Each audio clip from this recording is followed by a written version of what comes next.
مساء الخير عليكم احلى ناس في الدنيا كلها. معاكم مريم من قناه مهاب اند مريم.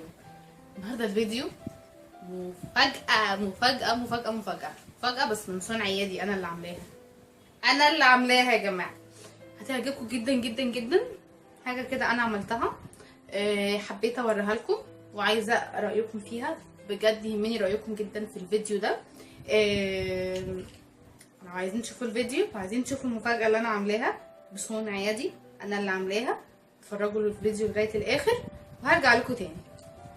ما تنسوش اهم حاجه عندي كومنتاتكم تحت عشان تقولوا لي الفيديو عجبكم ولا لا. توحشوني لغايه ما ارجع لكم تاني. باي.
ورجعت لكم تاني بعد ما شفنا الفيديو وشفنا البوكس عامل ازاي واسلوبه وطريقته. البوكس ده كنت عاملاه لخطيبي. اخد مني بالظبط اول مره كنت اعمله فيه، اخد مني بالظبط 3 اسابيع. طبعا هو مش حلو قوي زي البوكسات اللي انا عملتها بعد كده عشان ده كان اول بوكس. هو اول طبقه لونها اصفر، فدي الفكره ان هي ما عجبتنيش من اول طبقه بعد ما صورته وكده، ما عجبتنيش، بس قلت اطلعه لكم تشوفوا اول مره عملت فيها البوكس. كان طبعا بايظ ولسه اول مره اعمله، فحبيت اوريكم بس الفكره. في بقى ان شاء الله بوكسات تانية هنزلها لكم، دي بقى انا عاملاها باتقان وحاجه كويسه هوريها لكم. يا رب بس تكون الفكره عجبتكم والمفاجاه تكون عجبتكم. ولو الفيديو عجبكم والفكره عجبتكم بتاعت الفيديو، تنسوش تعملوا لايك للفيديو وشير عشان الناس كلها تشوف طريقته، ان في مصريين بيعملوا الحاجات دي.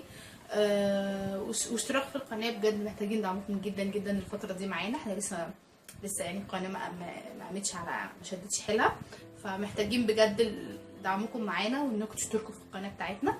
واهم حاجه عندي اللايكات بتاعتكم، الكومنتات، سوري مش اللايكات، الكومنتات بتاعتكم دي هي اللي بتعرفني ان كان الفيديو كويس او مش كويس، بتعرفني اللي انا عملته ده كويس ولا لا. فمحتاجه بجد تعليقاتكم معايا، ولو عايزيننا نعمل اي حاجه تانية هعملها.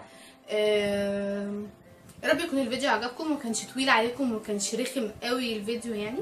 يا رب يكون عجبكم. اشوفكم على خير في فيديو جديد ان شاء الله باذن الله المره الجايه.